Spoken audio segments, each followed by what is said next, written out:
Time now for this hour's car review. Don Armstrong had a chance to drive the 2024 Ford F-150. Yeah. This is the one. This is a truck that is a desert racer and street guys, the Raptor R 4x4 Super Crew. Now, it's classified as a regular pickup truck, not full size, but it's got a wider body, and it's got Raptor styling, front and rear. You can tell this is a lot different than a standard F-150. Seats 5 was revised in 2023. Exterior features Raptor-specific wide body panels, grille, skid plate up front. Wheel well extensions add to the great-looking style that the vehicle exudes. Dual exhaust, under bed spare tire. You don't see too many of those anymore. Graphics, you can either have them put on there or not. What I liked about it, the stance. Those great big huge tires on the smaller wheels. I love that look. That's not outside of the wheel wells. Even like the raised hood treatment on this. And I usually don't like these sort of things. It's huge. It's like driving a house. I mean, it takes up the entire lane on the freeway. Use all of it. Eh? Yeah, it uses every inch. Interior highlights: Raptor-specific seats with Raptor badging embroidered on there. Great dash layout and 2 screens, both for the driver and for the infotainment system. Huge center console that converts to a desktop, which is really a cool thing. And you'll have to go to a Ford dealer and see how that works. It's kind of hard to describe, but imagine that you got your center console and the lid on it as the armrest. Then take it from the back, fold it open, and it folds into this great big writing pad, if you want to call it that. Desk. Pretty much. Huge center console, again, converts to the desktop. Lots of cubbies and storage areas throughout the cabin. What I liked about it, easy to use infotainment system, very intuitive. I think you'll like it. Blue Cruise self-driving was pointed out to me by the guy that delivered the truck for me to test drive, and I'll tell you, it is really cool. The changes that they've made to the Blue Cruise and on the Ford lineup, man, that thing works great. And I'm not really into all of that sort of stuff. I like driving. Right, actually, hands-on, yeah. Yeah, but, at 4 o'clock in the morning driving to work, you hit the Blue Cruise on it, man, the tollway is yours, and it maintains the lane without rocking between the stripes. It's good. So here's the motivation behind the truck. A 5.2-liter supercharged V8. Basically what this is the Ford Mustang GT 500 engine that they've transplanted into it. 720 horsepower and 640 pound-feet of torque. Gone is the V6 Raptor, glad to say. It just doesn't hold up to the image of the Raptor. Transmission, 10-speed automatic. Tow rating, 8,700 pounds. Haul rating, 1,400. 10 miles per gallon in the city and 15 on the highway for a combined of 12. Well, there you have it, ladies and gentlemen. Open up that wallet at the gas pump. I got 12.4 miles per gallon over 317.9 miles. What I liked about it? Herculean power. Oh, man. What could use improvement? Duh. Mileage. But you know what? It is so much fun to drive. With all that power right there at your right foot, you go, do I mash it just a little bit harder? I made the mistake. Kind of a mistake. I think be a faux pas. In the bowels of my mind, it wasn't a mistake, but it's another story for another day. I let it downshift into second gear and broke the back tires loose. Golly. We'll have to edit that. Ride and handling. Beadlock capable wheels, 37-inch tires. Wow. Rear springs, long travel, special shocks, smooths out all the sinkholes on the freeway. But I didn't take it off-road, and I didn't do any jumps with it or anything crazy. But I can only imagine that's what it's built for. It does that sort of thing. Super Crew 4-door wheelbase limits its rock climbing and crawling capability. You'll center stack it. You know what I'm saying? Right, high ride it right in the middle. Yep. You don't want to do that.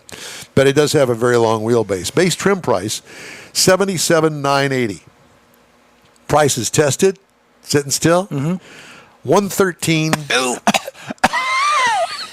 640. It's the same mileage you got. You got that in the same mileage. 113. Yeah, pretty you got much. 13 to Yeah, 13, yeah. 113, 640. Base model price, nobody cares. Competitors to this vehicle, well, there aren't really any. Ram 1500 TRX that they don't make anymore had 702 horsepower. They've got this new 6-cylinder that they're bragging about. GMC Sierra AT4X.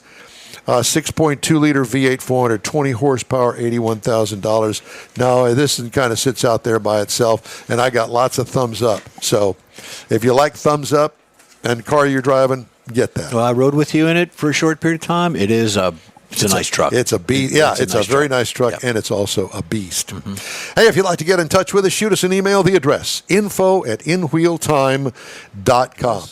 Time now to open up your coin purse. The top 10 states where the highest gasoline taxes reside. You betcha. So the top 10 in this country, number 10 is Oregon. Tax rate in Oregon is 40 cents per gallon. Holy cow. Yep, Oregon is one of the most expensive states when it comes to the cost of gas due to its high gas tax. But you may want to review your tax bill if you live in the state, because a gallon of gas is taxed, but Oregon is only one of 5 states that does not have a sales tax, so that's part of it as well. So you could help save yourself some money. Number 9 in this outfit is North Carolina, which is 40.65 cents per gallon. If you want to fill up before you go to North Carolina to save yourself some money, that's a good idea. States like Tennessee and South Carolina have lower taxes than North Carolina, while Virginia is at 39.1 cents per gallon, which makes it just barely out of the top 10. So number 8 is New Jersey, 42.35 cents per gallon. New Jersey is a unique law with making a gallon of gas more expensive than other states, and here's why. In addition to the high tax rate, the Garden State is also the only state in the U.S. where you can't pump your own gas. They're all complete full-service stations, so you just can't whip up in there, throw $5 in and leave. You got to wait in line and get everybody to, come on out and do all that. Number 7 is Maryland. 47.19 cents per gallon. Maryland's gas tax fluctuates based on the inflation rate due to the laws passed by the state legislature. Go figure. So while the current tax rate may be high, it actually went down slightly in July compared to the sales tax rate of the previous year. Number 6, Michigan, homegrown state, 48 cents per gallon. Despite Michigan's gas tax rate, the state's cost for a gallon of gas is actually close to being in line with the national average. The national average for a gallon of gas is around $3.20, while a gallon of gas in Michigan is around $3.25. That's according to AAA. Now, a lot of these things, this story actually comes to us from Jenny Cohen, part of that organization. Jenny. Indiana is number 5. Tax rate there is 51.7 cents per gallon. Indiana may be known for the Indianapolis Motor Speedway, where cars drive fast, but you might be slowing down when you factor in the taxes on a gallon of gas in that state. But the good news is the cost of gas in Indiana is less than the national average, with drivers paying around $3 per gallon in the Hoosier state. Washington is number 4 on this list, and it's 52.82 cents per gallon. Washington's tax rate is one of the reasons why it's so expensive to fill up your tank if you live in the Pacific Northwest. So you got Oregon number 10, Washington's 4. A gallon of gas average price is around $4. It makes only one of 2 states above it when an average gallon of gas is that high. This makes Washington the second most expensive state for a gallon of gas, according, again, to AAA. Number 3 is Pennsylvania. I heard a lot about Pennsylvania the past few weeks. 58.7 cents per gallon. Pennsylvania is a big state, so it could be difficult to fill up your tank before crossing over almost, 60 cents in gases or taxes for the gas. So it's going to be a long drive accordingly. You may also have to pay additional money in the state's Pennsylvania Turnpike, which also includes parts of several major interstate roads. So you're getting double whack there. Illinois is number 2.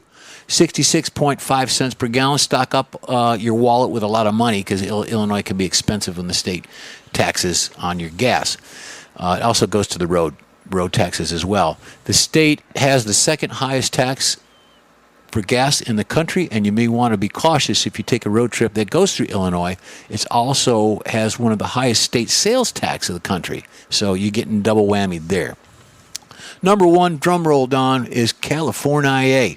68.1 cents per gallon in tax. California's tax rate contributes to the highest gas costs in the state, making it the most expensive state to a gallon of gas. The average price for a gallon of gas in California is $4.60, which is one of 2 states in the U.S. Washington is the other one, which have the highest. And this is all according to the AAA folks. Gee whiz. Okay. Thank you, Michael. All right, time now for this hour's car review. Mr. Mars, 2525.